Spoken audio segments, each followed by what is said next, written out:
Hello friends, and welcome to the Weller channel. Today I'm going to show you how to install Bloxstrap. So we type Bloxstrap into the search.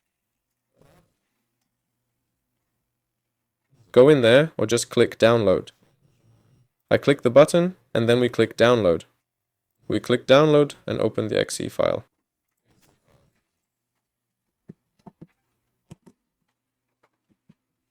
We wait.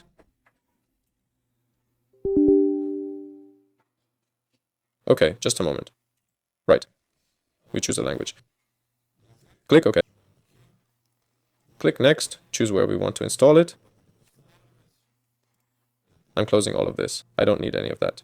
We click install. Here you can choose to install and launch Roblox if you click yes.